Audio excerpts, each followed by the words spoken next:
அஸ்ஸலாமு அலைக்கும். Welcome to my kitchen. நம்ம சேனலை புதுசாக பார்க்குறவங்க சப்ஸ்கிரைப் பண்ணிக்கோங்க. பக்கத்தில் உள்ள பெல் ஐக்கானையும் ப்ரெஸ் பண்ணிக்கோங்க. அப்போ தான் எங்களோட அப்டேட்ஸ் உங்களுக்கு அப்பப்போ வந்துகிட்டே இருக்கும். இன்றைக்கி நம்ம பார்க்க போகிற வீடியோ குஸ்கா எப்படி செய்யலான்னு தான் பார்க்க போகிறோம். இதை plain பிரியாணின்னு கூட சொல்லுவாங்க. இது ரொம்ப ஈஸியாக செஞ்சிடலாம். இப்போ வாங்க வீடியோக்குள்ளே போகலாம். இதுக்கு நான் பாஸ்மதி அரிசி 1 கப் எடுத்திருக்கேன். இதை நல்லா வாஷ் பண்ணிவிட்டு ஒரு 20 நிமிஷத்துக்கு நம்ம இதை ஊற வச்சிடலாம்.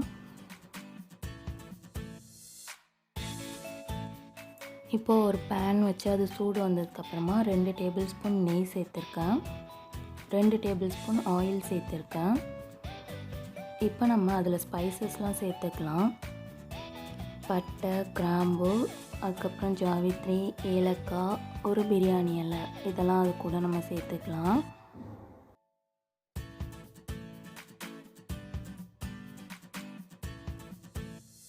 இது கொஞ்சம் பொரியட்டும். இப்போ நீளமாக கட் பண்ண வெங்காயம் 2 வெங்காயம் இப்போ நான் சேர்த்துக்க போகிறேன். இதுக்கு வெங்காயம் தான் நிறையா சேர்க்கணும், தக்காளி கொஞ்சம் கம்மியாக தான் சேர்க்கணும்.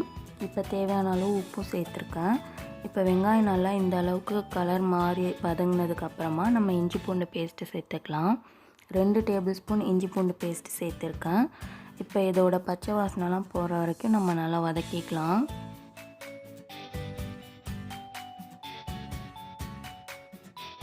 இப்போ ஒரு தக்காளி கட் பண்ணி வச்சுருக்கேன். இப்போ அதையும் சேர்த்துக்கலாம். இப்போ தக்காளிலாம் நல்லா மசிஞ்சு வரணும், அந்த அளவுக்கு வேகணும். அது வரைக்கும் இது வேகட்டும்.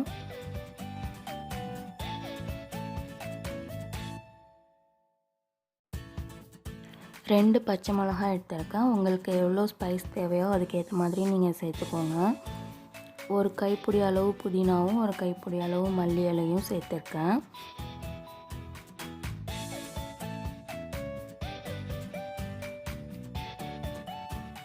இப்போ இதை நல்லா மிக்ஸ் பண்ணி விட்டுருங்க. இப்போ நம்ம மசாலாஸ்லாம் சேர்த்துக்கலாம். சில்லி பவுடர் 1 டேபிள் ஸ்பூன் சேர்த்துருக்கேன். அதுக்கப்புறமா கரம் மசாலா 1 டீஸ்பூன் சேர்த்துருக்கேன். அவ்வளோதான்.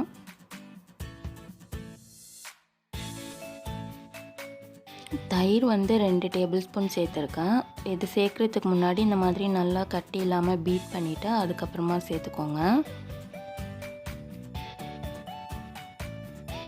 இந்த மாதிரி எண்ணெய்லாம் நல்லா பிரிஞ்சு வந்ததுக்கப்புறமா நம்ம தண்ணி ஆட் பண்ணிக்கலாம்.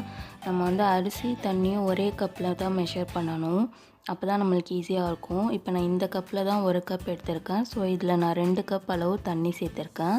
இந்த ஸ்டேஜில் உப்பு பத்தலைன்னா நம்ம அட்ஜஸ்ட் பண்ணிக்கலாம்.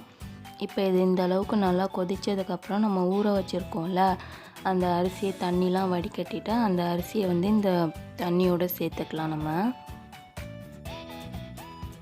அரிசி சேர்த்ததுக்கப்புறமா லைட்டாக மிக்ஸ் பண்ணி விட்டுட்டு இதை கவர் பண்ணிவிட்டு ஒரு 10 மினிட்ஸ்க்கு மீடியம் ஃப்ளேமில் இது குக் ஆகட்டும். இப்போ 10 மினிட்ஸ் ஆகிடுச்சு. அந்த தண்ணி அளவுலாம் கொஞ்சம் கம்மி ஆகிடுச்சு. இந்த மாதிரி ஸ்டேஜ் வந்ததுக்கப்புறம் நம்ம தம் போட்டுடலாம். திரும்ப கவர் பண்ணிவிட்டு மேலே வெயிட்டான பாத்திரத்தில் தண்ணி வச்சுட்டு ஒரு 15 மினிட்ஸ்க்கு நம்ம சிம்மில் வச்சிடலாம். இப்போ பாருங்கள், நல்லா வெந்துருச்சு. இப்போ நம்ம எல்லா ரைஸையுமே மசாலாவோடு சேர்த்து ஈவனாக மிக்ஸ் பண்ணி விட்டுடலாம். மிக்ஸ் பண்ணிவிட்டு இதை ஒரு லெவல் பண்ணிவிட்டு இப்போ நம்ம சுவிட்ச் ஆஃப் பண்ணிடலாம்.